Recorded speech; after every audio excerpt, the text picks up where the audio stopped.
Everyone. Good afternoon. My name is Lindsay Hamrick. I'm with the New England Federation of Humane Societies and also the Humane Society of the United States. And I have the esteemed pleasure of introducing Jessica Dolce. But before we do that, let's go over a couple of housekeeping items in case this is your first live session. In the top right of your screen, you will see some options here for chat.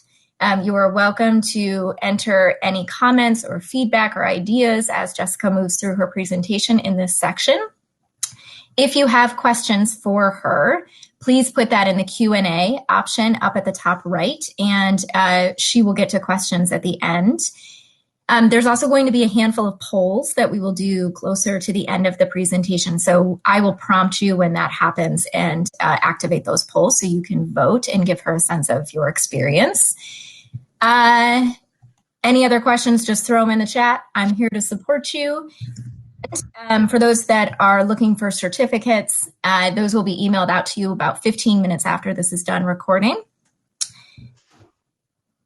At the end of this, we'll have about 15 minutes to stick around to chat with one another. Jessica has to hop off to get ready for her other presentation, but I will be here in case anyone wants to have a dialogue after this presentation. You can do that on video or off. For those of you who are introverts, you do not have to show your face.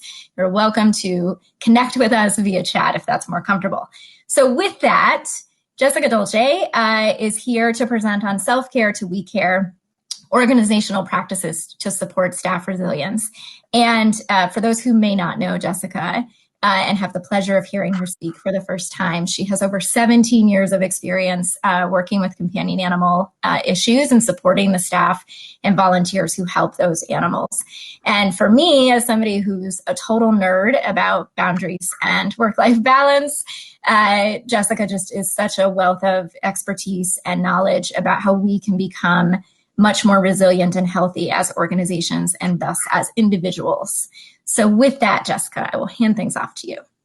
Thank you so much, everybody. It's really nice to see you. Say hello in the chat. It's nice to see some names pop up. Hi, everybody. It's good to see familiar names as well.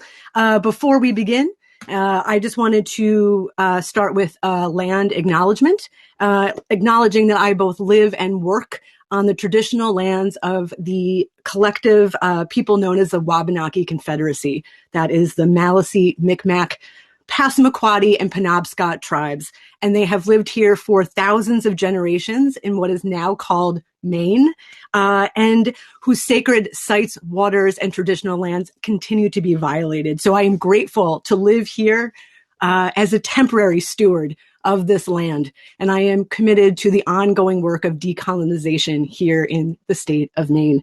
Thank you for that. And let's get started. So let me see if I can share my screen.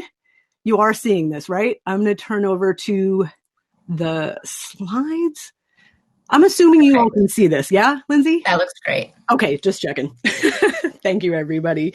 So today we're going to talk about really well-being from an organizational lens. And we're going to define the risks and rewards of our work.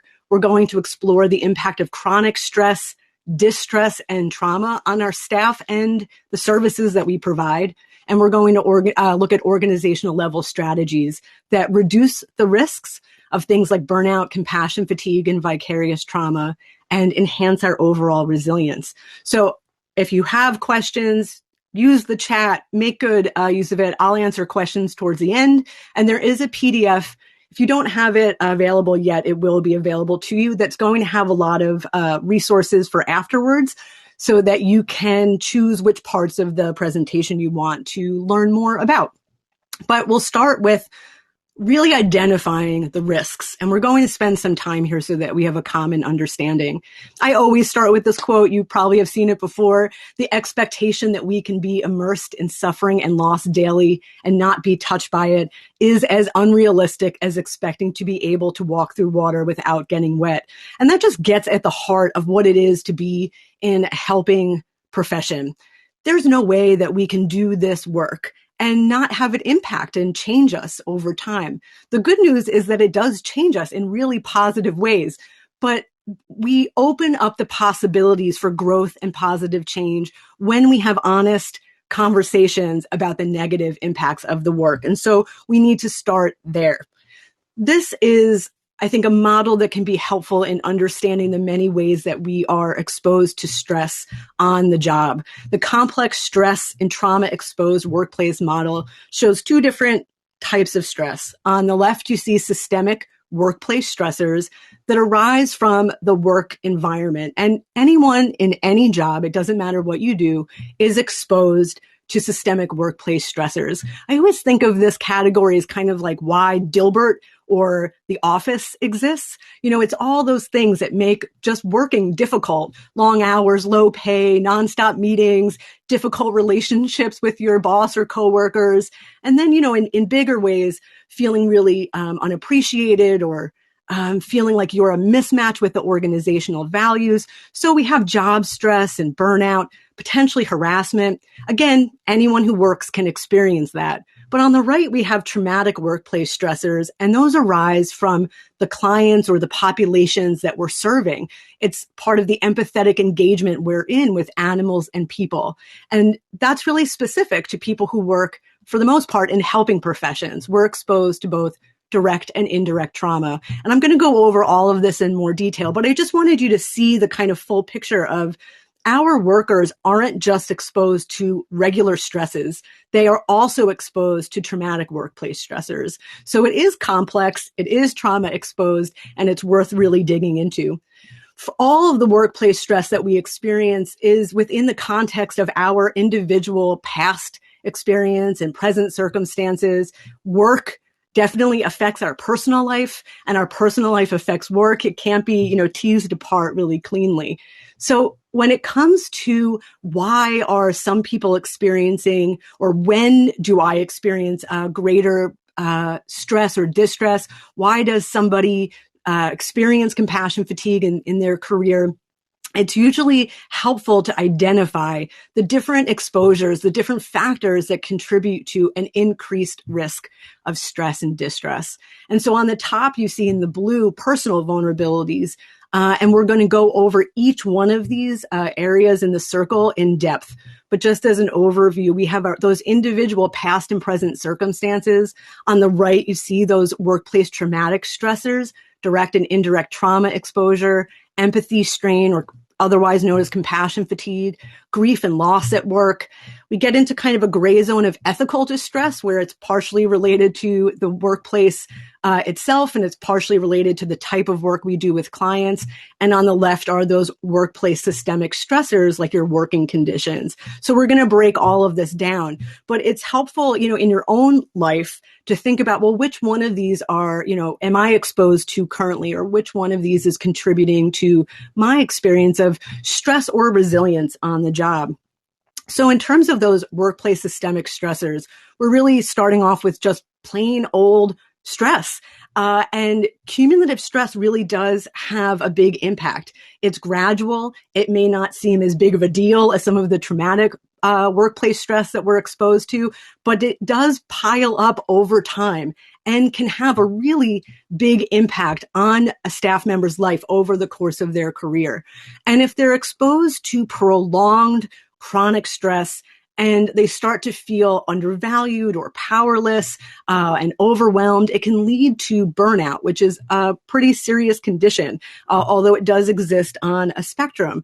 And I think it's really important that we're talking about burnout right now because of COVID. So Harvard Business Review put out a survey. They took, I think, the survey in the fall of 2020, and they asked, how has your workplace well-being changed since March, since COVID-19 started? And 89% of the people responded that their workplace well-being had declined in the past year. 56% said that was because of increased job demands. And part of that was unmanageable and increased workload. And so we really need to be paying attention to this, because this is not specific to helping professionals. This is just 89% of their general readers. And this is really worrisome, because feeling that you're really not able to keep up with demand can be a significant contributor to burnout. And it's becoming very clear in all industries across the board that COVID has dramatically exacerbated workplace conditions that contribute to burnout. I saw just on my local news today that LinkedIn gave the their entire staff the week off this week because they were seeing signs of burnout in their staff. And that's at LinkedIn. So it's really pervasive everywhere. We're seeing the three signs, the three conditions related to burnout are exhaustion, inefficacy, and cynicism. And so when the demands go up, when our control goes down and our support goes down, it really contributes to those feelings of exhaustion, powerlessness, and cynicism. And so what's important to understand with burnout is that it is an institutional problem, not an individual issue. It's not something individuals can typically resolve on their own. We need to look at the workplace itself and people's relationship with the demands and their lack of control and support on the job. And I'm just kind of putting this out there as something we really need to be paying attention to because of how much COVID has decreased our overall workplace well-being. So that's some of what's going on those workplace, systemic workplace stressors. Let's move down a little bit into that ethical distress, which is when we know what the morally or ethically appropriate thing is to do, but we act in a manner that's contrary to that. It's essentially the terrible tension that gets created when what we think should be done is different from what actually is being done. And I would say in sheltering, the last 7 years or more that I've been having conversations with people about this issue, we were having a tremendous amount of ethical distress around behavior euthanasia. And so there's the obvious stuff that we're feeling a lot of conflict around euthanizing dogs that we think could be placed. But even more so, much more so, what I'm seeing is a lot of ethical distress from staff who believe that they are putting out dogs into the communities that are not safe because they are not free to do behavior euthanasia because their organization would like to keep their live release rates at certain numbers. And so there's a tremendous amount of moral strain and ethical distress where we feel the right thing to do is to euthanize the animal, but we're not able to do that. And so this is what's coming up in almost every conversation that I'm having as a major source of ethical distress and sheltering these days. Moving over into the red, into the traumatic workplace stressors, let's take a look at good old compassion fatigue, which is much more accurately described as empathic strain or empathy fatigue. And I think over the next few years, we'll see people moving towards that term because it's more accurate. But it's the emotional, physical, social, mental, and spiritual depletion that causes a decline in our desire, our energy, and our ability to feel and be caring for others and for ourselves. And so this is really a very intense sense of depletion that really the definition is in the name. It puts a strain on our ability to have empathy. It's a fatigue of our compassion.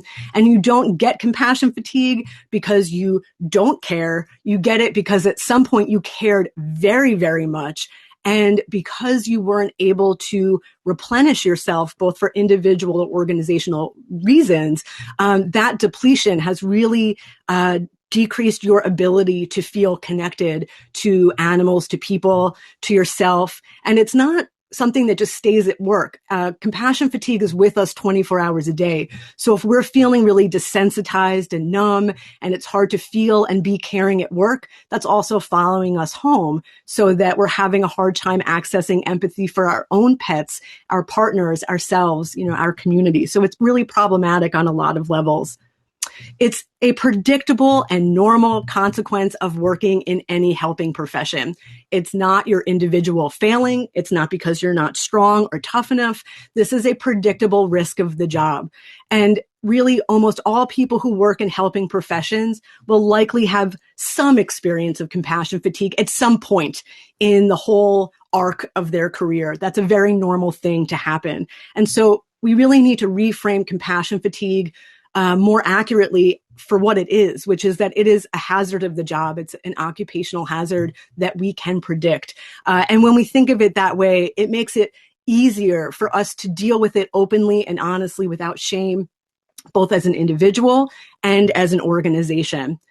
Unfortunately, for many, many years in animal welfare, but in all helping professions, most of us have had kind of the attitude, or we came up in organizations where the attitude was largely like, if you can't stand the heat, get out of the kitchen, suck it up and deal.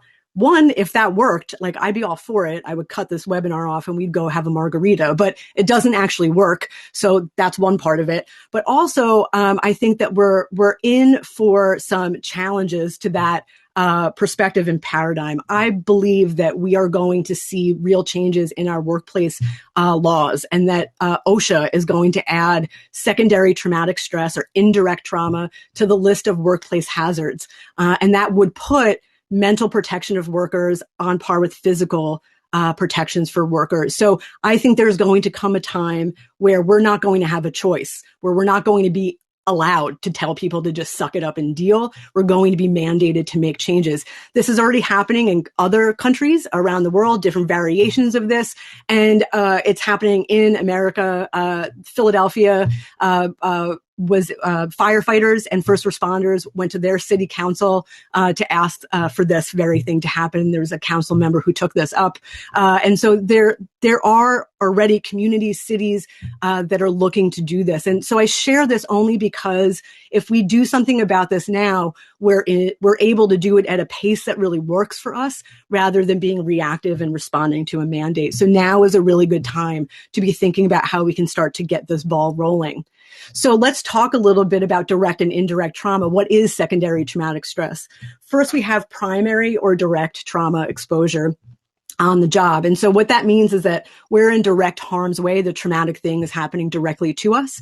If you've ever had to break up a dog fight in the kennels, that is usually a direct experience of trauma. You're in harm's way.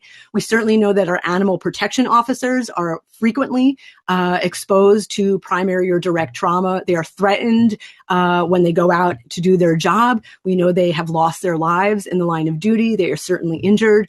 So that is a way that we experience it. But we also experience it when we're grieving the loss of an animal that we've really cared about and tried hard to save and had a relationship with. Grief is a primary experience. It's happening directly to us.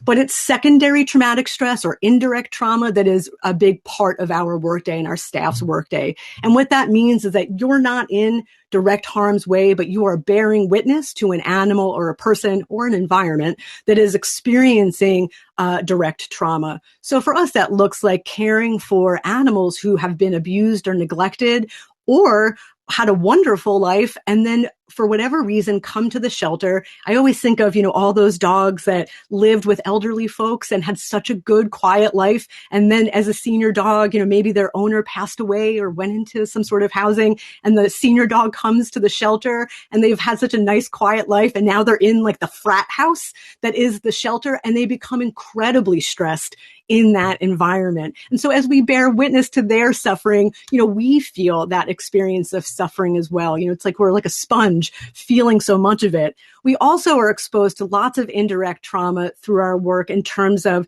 having to document cruelty cases, looking at court evidence or giving court testimony when we are working with the public and their suffering. So when people come to do surrenders and they are devastated by having to give up their pet who they love very much, but maybe they lost their home, when we witness their deep suffering, that is secondary traumatic stress for us. We're bearing witness to that.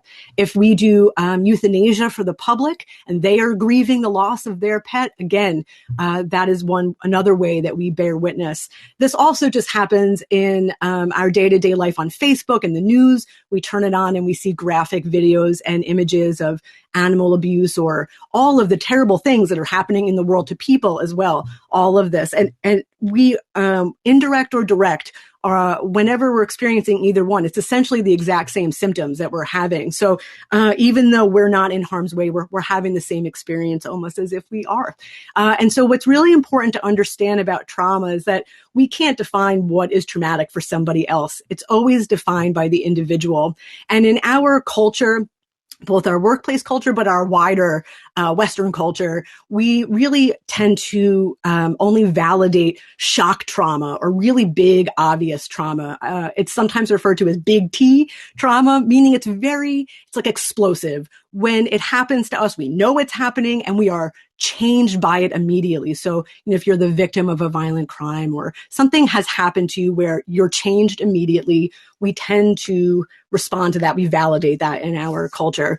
But there's also something called little t trauma. And instead of being explosive, it's more like erosive. It erodes us over time. So it's maybe not so big and obvious, but it's this steady exposure to trauma every day through our work that we may not even recognize as changing us in any way. But over time, it really is eroding us. It is changing us. And when we look back, we can see clearly that we're not the same as what we were when we started the work. And so it's just important to understand that there's different kinds of trauma and that we don't get to say for someone else whether something was or wasn't traumatic. But there are some general consensus around what tends to make an event traumatic for people. It usually involves a threat that is real or perceived to our physical or emotional well-being or that of someone we love. So that's a lot just in that sentence. Could be a perceived threat to the emotional well-being of an animal that we love. It overwhelms our coping resources. It's too much, too fast. There's intense feelings of fear, a lack of control. We feel helpless, and it changes the way that we see the world. And so I'm curious if anybody can identify a traumatic event that we've all experienced that generally meets this criteria. So if you have a guess of what would meet this checklist for almost all of us, I'd love for you to put it in the chat, which I can't see the chat. So Lindsay, you can tell me if people are putting anything in there. A few folks have mentioned that maybe the COVID pandemic meets these items. 9/11. Yeah. 2020 definitely, absolutely meets the criteria. I forgot that I have this tiny little video in here, so I'm not sure if you can see it, but it's literally a dumpster fire. 2020 COVID has been, and what continuing to happen in 2021, absolutely has been a traumatic event for almost all of us. And then in addition to COVID, which has made us feel afraid and out of control and has changed the way we see the world and ourselves. We've also dealt with terrible racial violence, political unrest, major natural disasters, mass shootings, all of that just in the last year alone. So, we've all been exposed to a lot of trauma and maybe experiencing traumatic stress right now, which would be a totally normal response to all of these really abnormal events. But there is one way that this tends to play out in our work there are many ways that this tends to play out in our work, but here's one example of it. So if you've already seen this in another presentation of mine, don't say anything yet. But if this is a new one for you, I'd love for you to tell us in the chat what you would think is inside one of these containers if you saw them on the side of the road. So what would you think is inside a trash bag or a Rubbermaid container if you saw it on the side of the road? Kittens, a cat, animals, trash. God bless you. More kittens, trash, kittens. Yeah. So I would say 90% of the time that I ask this, and I've been asking this for 7 years in my presentations, people say puppies, kittens, animals, dead or alive. And a few people say trash. People who do not work with animals never, ever, ever say anything other than garbage, right? It's very specific to our line of work that we would associate these things with animals, dead or alive.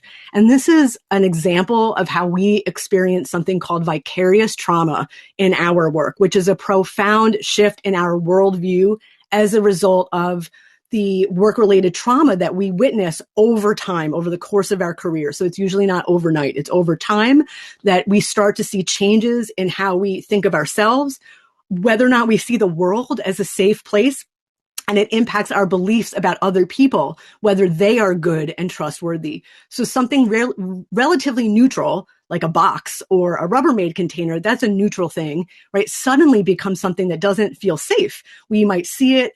Our stress response gets activated. We feel an obligation to pull our car over or to stop and look. We are activated in our nervous system, worrying that we need to do something potentially to help. And so something that, again, causes no stress for someone else is causing us a lot of activation and stress and really making us feel less safe in the world. Now, every helping profession has their version of this. If you talk to ER doctors, they can't look at a motorcycle the same way other people do. If you talk to someone who does domestic violence work, they don't feel the same way about weddings that we might. Or child protective services, going to a playground is a very different experience for them. So each job is exposed to different work-related trauma over time that shapes them. And so the important part to understand about this is that this tends to happen to all of us over time because of what we see. And it's not your fault that this starts to shape how you see yourself in the world. It's often something that it's like a bell that can't be unrung once you start seeing things. Like, I'll never see a Rubbermaid container on the side of the road the same way. I can't go back to before I know what I know now. But once you understand that the way that your perspective has been shaped by the work that you do, there are ways that you can help support yourself so that you feel safer in the world, so that you can feel more connected and trusting of other people. And so it's just good to keep this in mind, because often what happens for us, I think, in animal welfare is we start to think, like, what is wrong with everybody else that they don't see the world the same way that we do? How do they not see the problem here? And that's simply because they have not been exposed to the same things that we have, so that we truly do not see things the exact same way, just like we don't see things the same way as an ER doc would see things. So this is one way that we're really shaped by our work. There are a lot of occupational and professional risk factors that can contribute to a staff member experiencing compassion fatigue or burnout or vicarious trauma. One is if they have a high percentage of trauma survivors in their caseload. And what that looks like in animal sheltering is when we have a dogfighting bust or a hoarding case or a puppy mill seizure, or there's been a natural disaster, anything where the animals that we're caring for are more traumatized than the usual population of animals, like the owner surrenders that we typically take care of. Sometimes there's just a real profound mismatch between the organization and the worker themselves. Often it has to do with a lack of quality supervision, a lack of a professional support system, and not enough training and resources for the role. So there are a lot of occupational factors that contribute to us experiencing this. But there are personal factors that also contribute that we need to acknowledge as well, so we understand what we're bringing to the table and what might be going on in some of our staff members' lives. So there are personal risk factors like lack of experience, just not having, so many of our frontline workers, this is their first job ever. Or maybe it's like their first job after working at Dunkin' Donuts. This is a really intense job to be like, the learning curve is really steep on this one. So they just may not have a lot of coping skills yet. Period. They don't know how to manage their emotions or stress in any job, let alone an emotionally challenging one like animal sheltering. They may not have enough of a support system. And that can be for anyone of any age. There may be increased stress in their personal life. Maybe they're going through a divorce, or they have a sick kid, or they have a parent they're taking care of, or any sort of trauma in their personal life as well. And going back to that survey that looked at general workplace well-being, they also asked, how has your general well-being been impacted since COVID started? And 85% said that their general well-being had declined. So 89% said their workplace well-being had declined, 85% their general well-being. And the major contributor to that, they said, is their mental health. Right. So this is, for so many of us, this past year has just increased our personal risk factors in such an enormous way. So we're all really at risk right now for compassion fatigue and burnout and vicarious trauma because of how depleted we are, due to how much of our resources have had to be siphoned off just to cope with the nonstop events of the last year.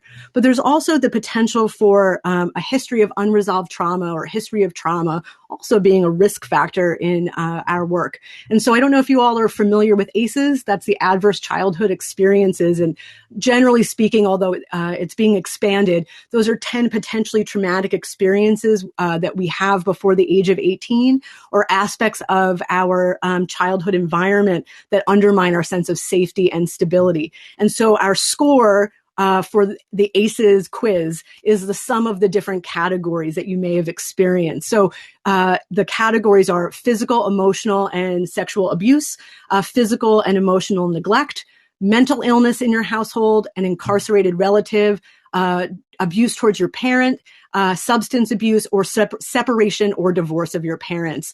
And so the way that it gets scored is, even if you've had 100 experiences of physical abuse, you would just check one for that. And you can take the ACEs quiz in the resources that we're going to give you later today, so you can figure out your score. But the idea here is that ACEs are really common amongst all populations. 64% of us, of all people, it doesn't matter what your race or gender or your income might be, 64% of us have at least one adverse childhood experience.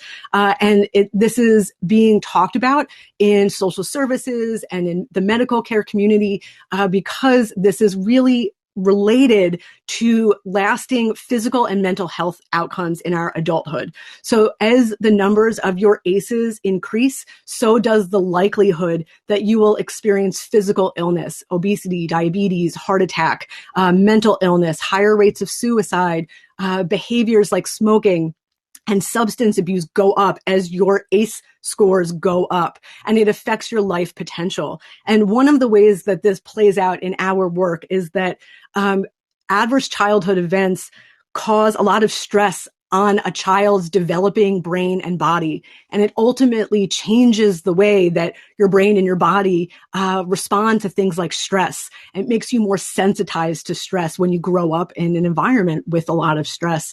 And so it impacts your stress resilience as an adult. And it can sensitize us to future trauma exposure, like what we're exposed to on the job. And so this is important to understand for ourselves, for our staff, and for the community that we are serving. I want to be really clear that ACEs is never a test to use with our staff. You can still experience compassion fatigue, burnout, and VT, even if you have no history of ACEs. I am one of the extremely privileged people on this planet to have a 0 score. I think it's 1/3 of the population will score 0 on that quiz. And I experience compassion fatigue, burnout, and vicarious trauma. So looking for staff that have a 0 on that test is illegal and unethical, but also it's not a clear indicator of whether or not they're going to be resilient on the job.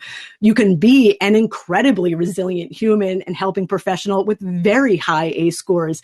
And whatever your score is, it's not a crystal ball. It doesn't mean you are destined for those negative outcomes. We just use it as information to help ourselves get the support and care that we need so that we can be well. There are many factors that contribute to resilience and well-being. And no matter what, it is just never too late to heal from the toxic effects of stress. But it is important for us to understand how ACEs may be affecting us, our staff, and our community.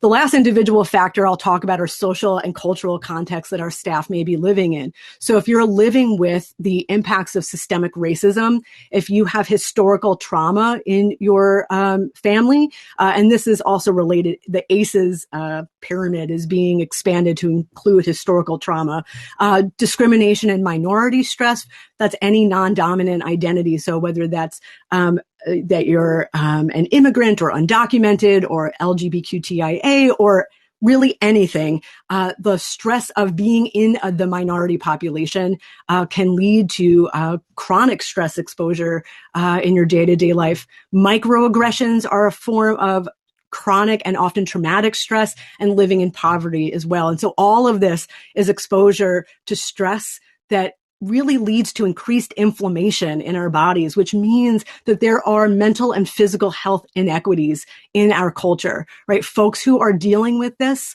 are predisposed. They have a higher risk of all of these mental and physical health outcomes because of the fact that they are chronically exposed to stress in their environment, in their communities, in their workplaces, even no matter what, they have no real choice. This is part of the culture that they're living in. So we need to be sensitive to how that might be affecting our staff and, again, the people that we serve. So, just to be thinking about all of these exposures, how many are you regularly experiencing? How many do you think your staff are regularly experiencing? It's going to change all of the time, and things change on a dime. So it's not like a permanent inventory of the factors that you may be exposed to that increase your risk, but it is a way for you to assess, what are the factors that could be contributing to my stress and distress, or the stress and distress of my staff, that may be leading to them to be at a higher risk for compassion fatigue or vicarious trauma at this particular moment in time. So how does all of this impact the work?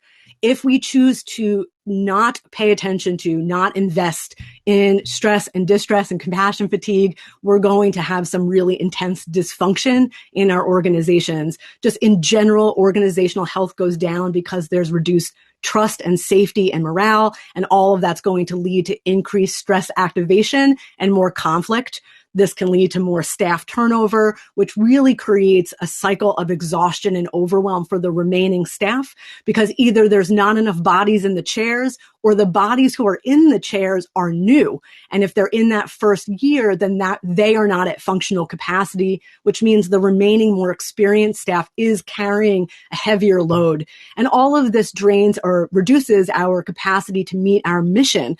And so we're not going to be able to deliver the highest quality services possible when we and our teams and our ability to serve is compromised. So some of the specific ways that I see this playing out in sheltering, based on all the conversations I've had with thousands and thousands of people over the last 7 or 8 years, again, behavioral euthanasia is coming up quite often as a source of both moral distress and grief. So there's conflict around ethical differences. There's a lot of compassion fatigue around the longer stay that a lot of animals are having in our shelters, which means that they are higher investment. So, and I think this is showing up in New England a lot as we have some lower numbers. The animals that are staying in our shelters have medical and behavioral issues. So we're sinking a lot of our energy and resources in trying to help them with behavior modification or fostering. And so the staff is feeling a lot of responsibility and guilt when the outcomes are negative for these animals. And so I wrote Even with No Kill because over the years, many executive directors who have been in the work for a long time have, with a lot of compassion, said to me, I really don't understand why my staff is struggling so much. Back in the day, we were euthanizing animals all day long. We had like a 10 or 20% live release rate. And now, we have a 90% live release rate. They can go weeks without euthanizing an animal, but they still are struggling. I don't get it. How come that didn't solve the problem with compassion fatigue? And I would say this is why, because of that ethical stress and because the numbers may be lower, but the investment is much, much higher. And so they are much more attached and then depleted by these losses. We're doing open adoption counseling, which is great, but that requires more emotional labor to manage your emotions. And it also, I think, because of that exposure to vicarious trauma and chronic stress overall, it leads to us having more trouble with these complex conversations. We don't feel safe trusting people. We're not mentally as flexible. Our communication skills go down when we're experiencing a lot of stress. And my second presentation after this, we'll get into that more. And then as we move into social service programs and outreach more and more and more, which is wonderful, what we're really going to see more of is even higher exposure to trauma. But because we're not social workers and our staff are not social workers, they're not getting adequate training. They don't know how to hold healthy boundaries, and they're not getting the same kind of professional supervision that social workers get. And so we're going to see the perpetuation of more trauma, both for ourselves, but also we're going to perpetuate trauma on the public. We're going to re-traumatize them because we don't have the skills to do this work safely.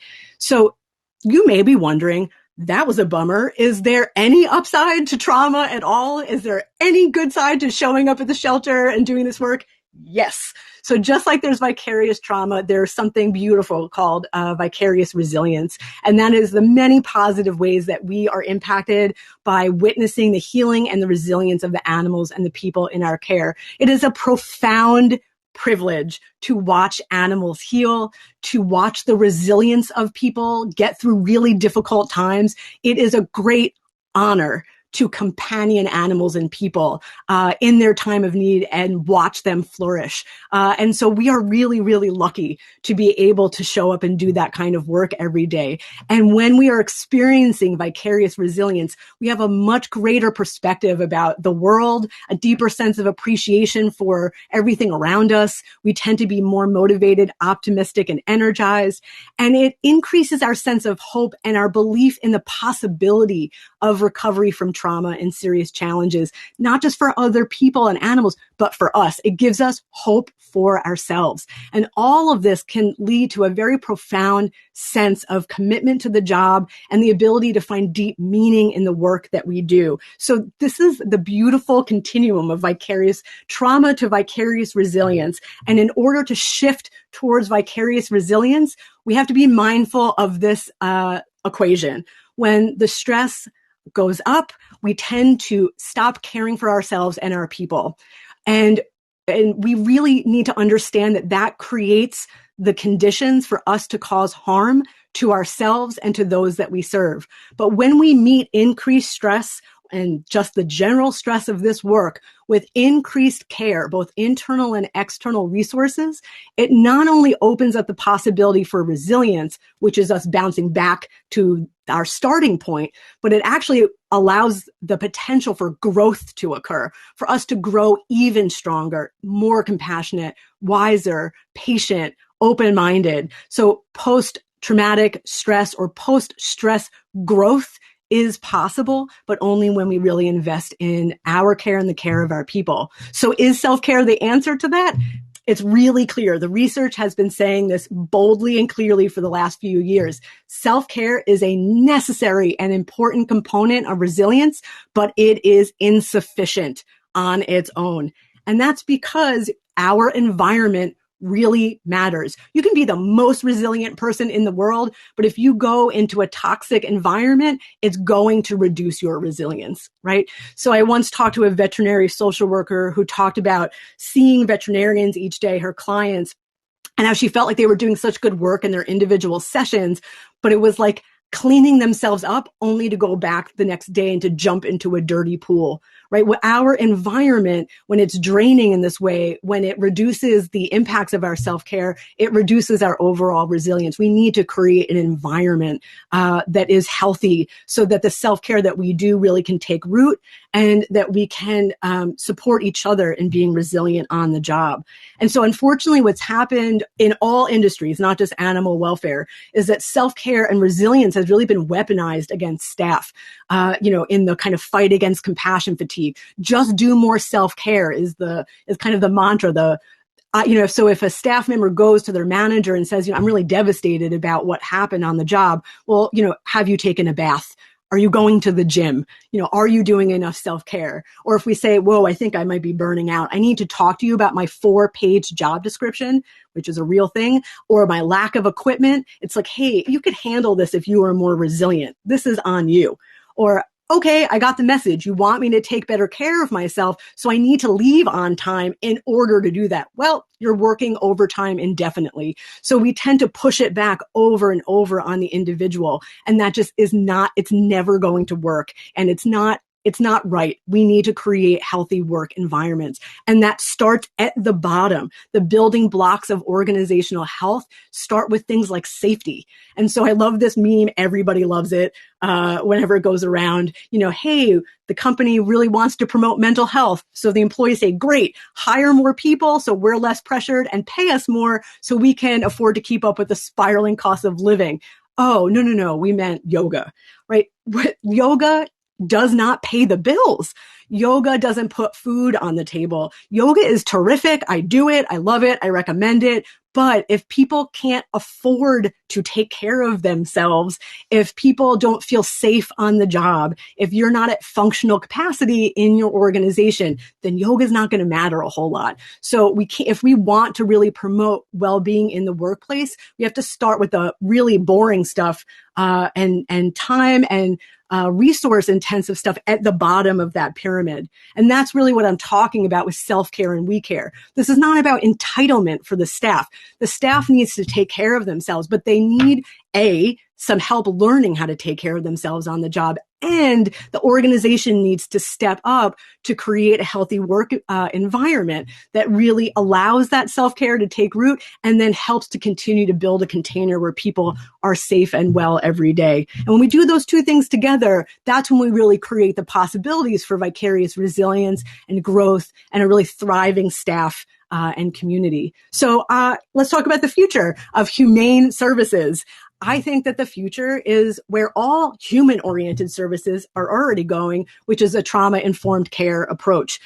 And trauma-informed care, that lens proactively responds to the pervasive nature of trauma in the community. Remember ACEs, the score, right? 2/3 of our population has at least a score of 1. So our community includes not just the people and animals that we serve, but our staff. Our staff are part of the community. And so when we are a trauma-informed organization, we understand the widespread impact of trauma. We recognize the symptoms of it in our clients and in ourselves. We respond to it with policies and programs and practices, not just individual mandates, and we resist actively re-traumatizing the populations we serve and our staff. And so I believe that if we are moving, which it looks like we are, towards a more human-animal social services model, then we've got to be including trauma-informed approaches, or we are very likely going to mimic the broken part of human services, because many human social services are broken systems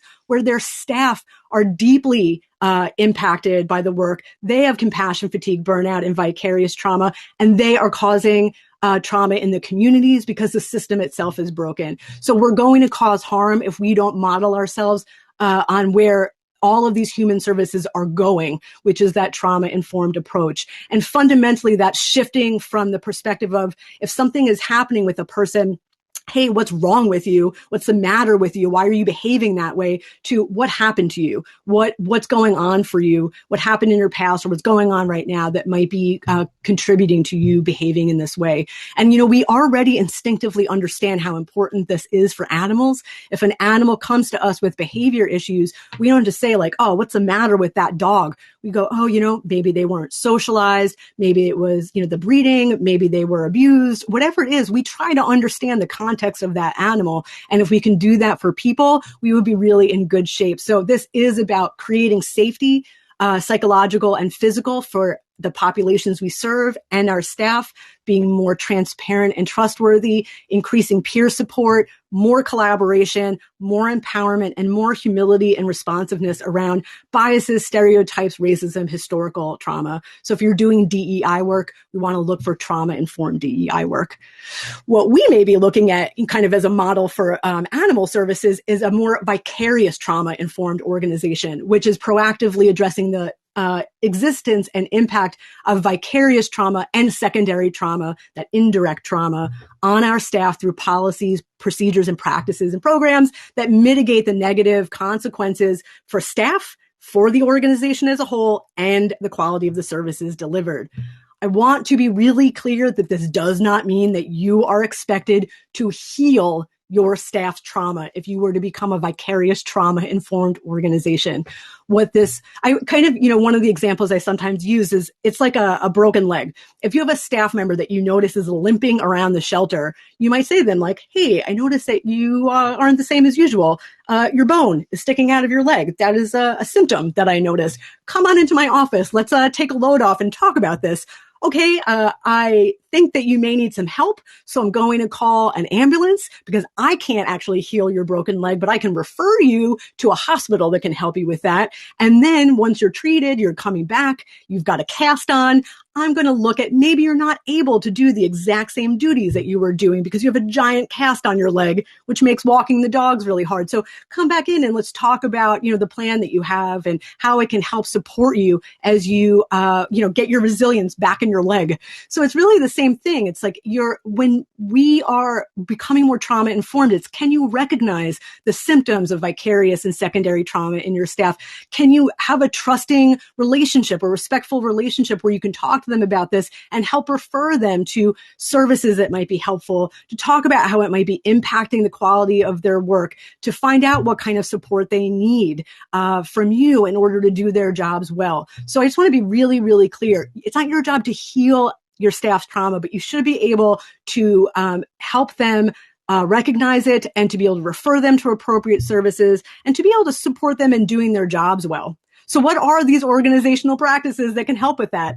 First, you have to check with HR and legal. It is different for each one of you. So I can't tell you what is okay to talk to your staff about, what needs to be referred to HR or an EAP. That's for you to kind of figure out with your team. But generally speaking, what we're talking about is proactively addressing and reducing stress and distress at the organization and at the individual level. So the organizational level interventions protect the staff by altering policies and practices and relationships throughout the organization to reduce and manage the demands on your people and to enhance the support that people receive. At the individual level, we're talking about assisting them in increasing the individual's ability, cognitive and behavioral abilities to cope with those demands and to build the individual skill in responding to those demands in a constructive way. And so the very, very first thing that you can do is just to assess your organization. This is the Vicarious Trauma Organizational Readiness Guide put out by the Office for Victims of Crime. You can see the website here, but there's also a link that we're going to put into the chat if you haven't already, Lindsay, and you'll get it after, where you can go either to this site or to my website and take this assessment. And this is a really great place to start. It has 5 key areas to look at and address over time: staff health and wellness, employee empowerment and work environment, leadership and mission, management, supervision, and training and personal development. So in terms of leadership and mission, here are a few things from the assessment. We'll just get a general sense. One is to respond to secondary trauma, vicarious trauma, compassion fatigue as an occupational hazard via your policies and practices that help to minimize the risk, rather than putting this on the individual, right, as some sort of individual failing. It's recognized as an occupational hazard.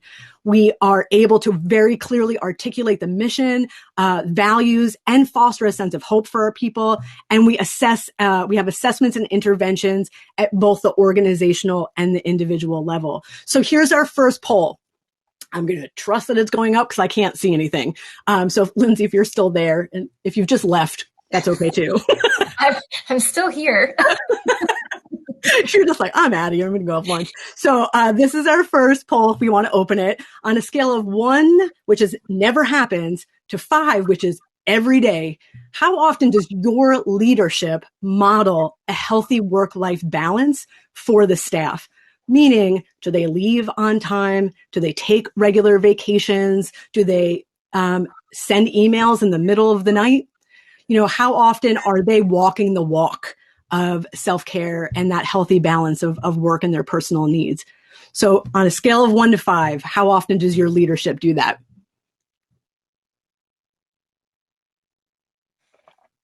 I've never seen this picture so big, this photo. I did not realize that dog is just being randomly jabbed with a syringe.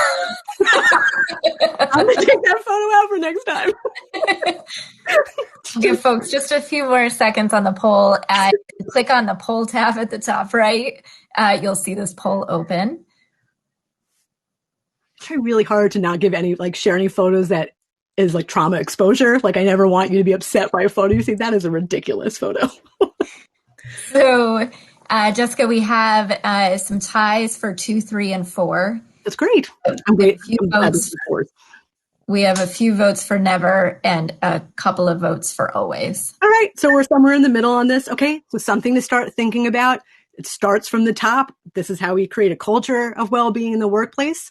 Leaders are people too, though. And man, leaders are really getting it from all sides. It's really stressful to be in a manager or leadership role. So for the leaders in the room, what support do you need as a human being to do this really difficult work? Do you have access to supervision and a mentor that can help you? You need a safe place to talk this stuff out and to get support, because you can't go to your staff, right? So you need someone safe to support you. And are you adequately trained for your role? Because a lot of people just get promoted, but without any actual training in leadership. And so, this is not to say that you all are superhuman. You need a lot of support, and it's really worth it to start with you, because it does trickle down. When you are resilient and well, it has a tremendous impact on your staff, both in their professional lives and in their personal lives as well. So in terms of staff health and wellness, one of the items on the assessment is really about creating an organizational culture of mutual support and resilience. Mutual support cannot be emphasized enough. Recognizing the link between wellness and productivity and staff satisfaction and how that impacts the quality of services that are delivered. Providing wellness programming and a vicarious trauma-informed employee assistance program, and addressing barriers to staff self-care. So one of the things I know I've experienced in our culture at large, but certainly in our workplaces, is that we tend to have a culture where we really celebrate exhaustion, right? And so this quote from Brené Brown hits it on the head. It takes courage to rest and play in a culture where exhaustion is seen as a status symbol.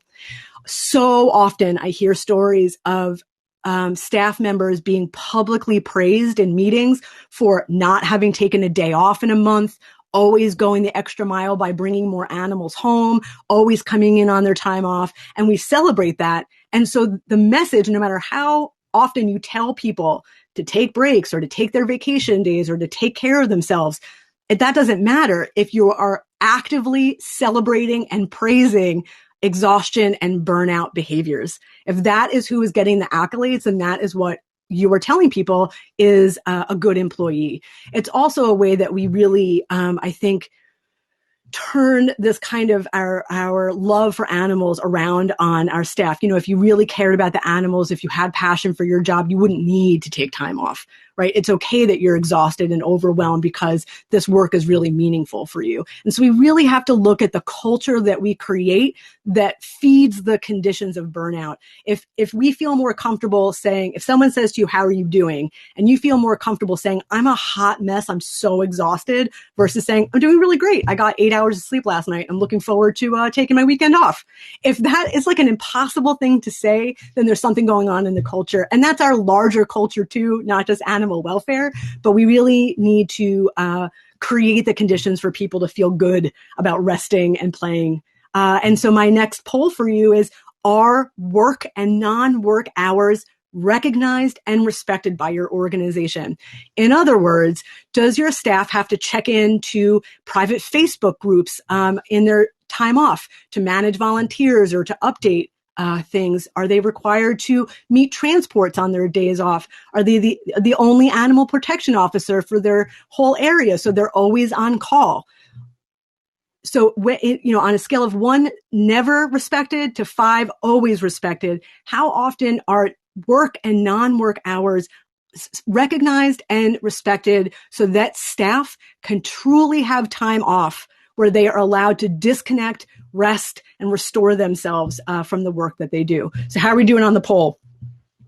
Okay, we've got about, I'm going to wait. The numbers are dropping, Jessica. I literally just dropped water all over myself. So we're good. We're fine. We have about 40% say 3. Okay. 10% are at 5, always.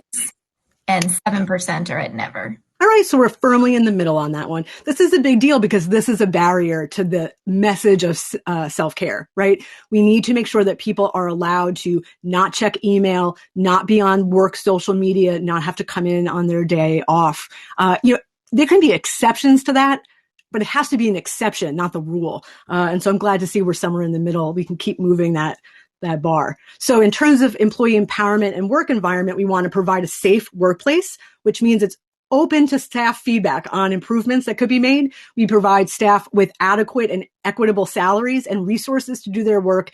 And we address negativity and conflict in a timely and effective manner. So next poll, does your organization use guidelines to effectively and in a timely way, resolve staff conflict. So on a scale of 1, that never happens, to 5, we have really got our systems down pat for that.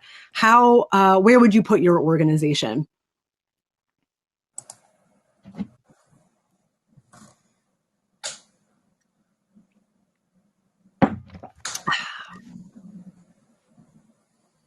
Give folks a couple more seconds. Yeah. I like to just stare at the camera quietly. Imagining. So pretty close tie between 2, 3, and 4, about 24, 25%. Cool. 24. Let's share that information with each other, because organizations are really struggling around staff conflict. So that's something we can build on, I think, and share with each other. Training and professional development. We need to provide ongoing training for skill building and around work-related stress mitigation strategies. And we need specialized additional training for senior leaders and supervisors to enhance their staff support skills. That whole, you don't have to heal your staff's trauma, but we do have to be a little bit more skilled at supporting our staff around some of the, emotional management that they have to do and some of the stress of the job that they're experiencing. But, we don't know how to do these things, and that's valid. We need to be trained. We need to learn how to do that. So on a scale of 1, never, 5, all the time, does your organization offer training that addresses work-related stress and trauma exposure? This is a better photo.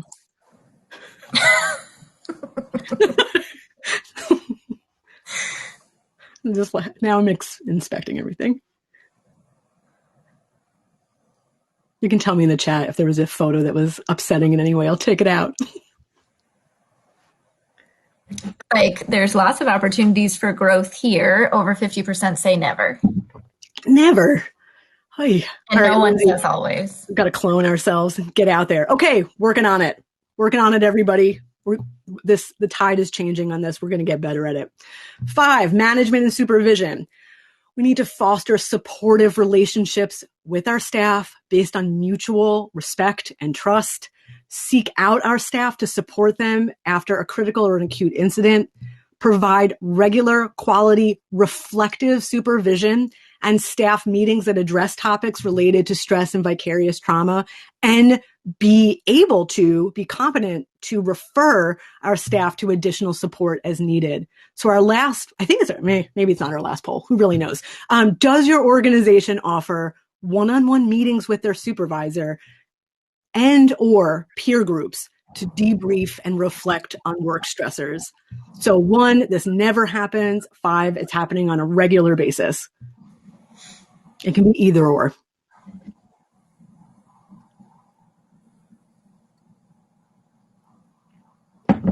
Looks like we're pretty split. There's about 20% never, 20% always, and then everybody else in the middle.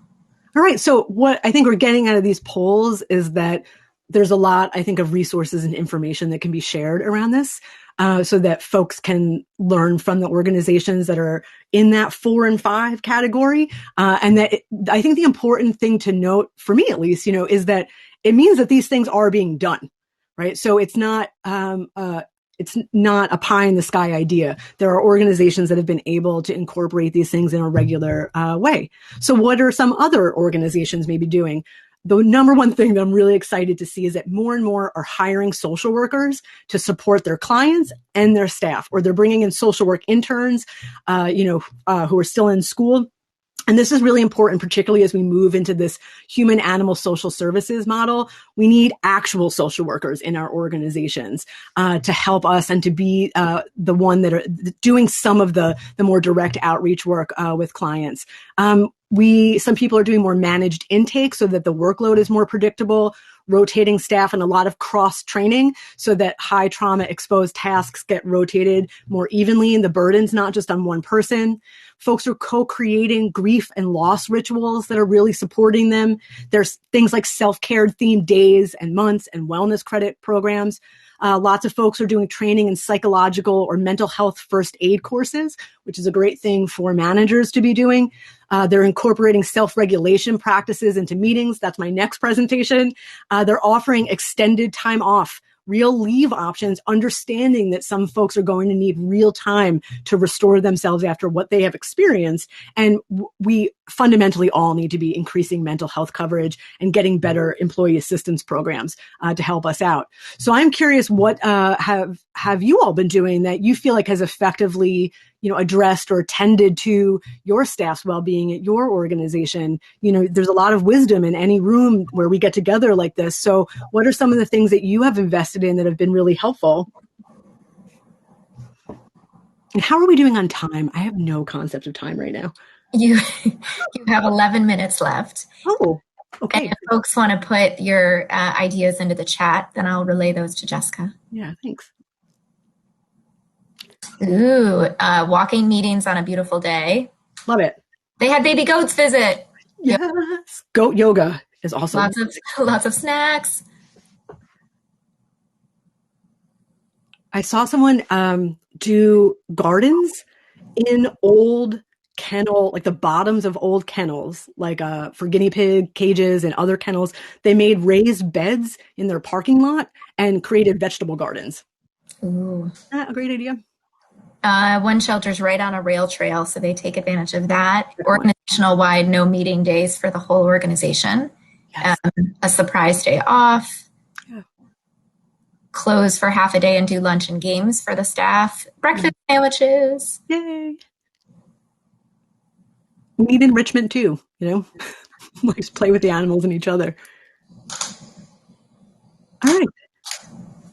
You feeling pretty good? I feel okay. So at a minimum, even if all this vicarious trauma-informed stuff is like, I don't think so. Here's what I'd love for you to take away. At a minimum, see if you can ensure that the 5 freedoms exist for your staff as well as for the animals. So the 5 freedoms, if we all need a refresher, are freedom from hunger and thirst. Can your staff take a lunch break and hydrate with all the PPE stuff they have on? Freedom from discomfort, which is having an appropriate work environment. Think about, the resources and things, the tools that they need, and a comfortable resting area. I used to take my lunch break next to cat litter boxes that were full every day. So it was not a comfortable place for me to take my lunch break in the shelter where I used to work. Freedom from pain, injury, and disease, pretty self-explanatory. Freedom to express normal behavior. Think about being able to be social, playing together, but also, social behavior, emotional behavior as well, and freedom from fear and distress. So conditions which avoid mental suffering. So at a minimum, if we can just keep the 5 freedoms in mind for our staff, we will be well on our way to creating a healthier work environment for everybody. So what do we need to remember today? I think, just fundamentally what I really want for our field in general is to embrace the idea that animal welfare is inextricably linked to worker welfare, and that for all of us to thrive, for our community, for the animals in it, and for us, the staff and workers, we have to invest in both. We have to value our workers as much as we value the animals. And then we really have the potential for everybody to grow and be more resilient and thrive together, but that we're all connected, and that our well-being as workers impacts the ability for us to do our jobs well. And so when we take care of our staff and ourselves, the animals and our community really benefits. And it's just a really beautiful cycle of mutual support. That it does take time and it does take resources. So Brene Brown weighed in again to remind us that leaders have to either invest a reasonable amount of time attending to fears and feelings, or they're going to squander an unreasonable amount of time trying to manage ineffective and unproductive behavior. So much of the behavior that we see in animal sheltering that is ineffective and unproductive is really folks just doing the best they can with what they've got to cope with the stress that they just don't know how to cope with. So they're trying to adapt in the best way they can, and it may not be particularly effective, but it's what they've got. And so let's help them to do better, to cope with the stress better, to reduce some of the demands on them, and teach them some new skills. So to recap, we want to just start by really responding to compassion fatigue and vicarious trauma as an occupational hazard rather than an individual shortcoming. We have to always remember that self-care is necessary, but it is insufficient on its own. So we can just start by assessing our organization's policies and practices, Trauma-informed care and approaches are the future of all social services. So if we're moving in this model of human-animal services, we really need to be trauma-informed as we do it. COVID has absolutely exacerbated the conditions for burnout. So right now, one of the top things we could be doing is looking at how do we reduce the demands on our staff. And, for us, this might mean that we really have to bring back our volunteers in big numbers so that they can shoulder some of the work so staff can take some real legitimate time off to recover from what they've been through this past year. And we'll continue to go through because it hasn't ended. Increasing basic safety and control, meaning better pay, right? Because if you're living at the poverty line or around it, self-care is really not an option. Better benefits, more paid time off, more control in terms of flexible hours or that respect of the non-work hours. Increasing support is so critical. That's reflective supervision, right? Really talking about the work and how it impacts us, regular peer support, learning how to do that and creating some safety and trust and wellness activities that help us to feel more connected to each other and being able to do that on company time. And then we want to train both our leaders and staff on trauma and work-related stressors, starting early at orientation and happening often throughout their careers.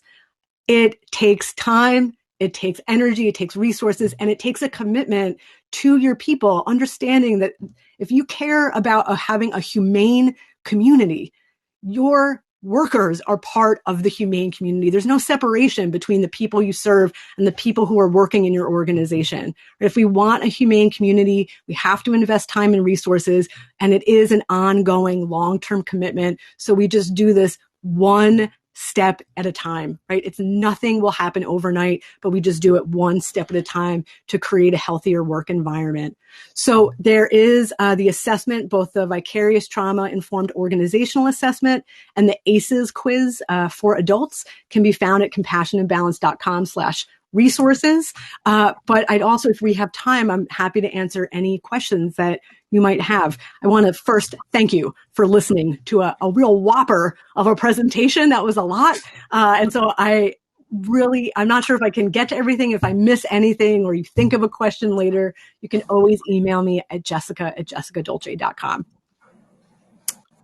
Awesome. And folks, we have about 5 minutes for questions. Jessica, if you want to unshare your screen and you can see some things again. Maybe I don't want to see you. All right, hold on a second. Okay, I can see you. Oh, and I'm also really close again. So am I. Just so you all know, when I logged on today, this is how close I was to the screen. So I thought this would scare all of you. So I've been trying to move away from the camera so I don't terrify you all. So how are we doing? Any questions that I missed or anything coming? There was some good chatter throughout the conversation, and there was a section when you were talking about some of the work-life balance pieces. There was quite a bit of commentary about how important that messaging is, that leadership really model good work-life balance. It helps. Okay, am I seeing all this? Let's see. So that was a good question. Are most folks in leadership roles? You are welcome, everybody. Thanks for sticking with me on a big topic. I have a more fun presentation coming up after this. It's way less intense if you want to do something that will shake off some of the stress of hearing all of this. You're welcome, everybody. So no questions? Yeah. Awesome. So okay. If you want to stick around to chat amongst ourselves, we'll stop recording. So if you want to talk about things that you'd rather not have recorded, then that can happen in a moment. Or you can take a break, and the next sessions will start in about 15 minutes, including Jessica's second part to this presentation. Yeah, if anybody's interested in self-regulation skills that you can do both for yourself and with your staff to help them manage their stress response so they can think a little more clearly and be a little less reactive on the job, that's the next presentation.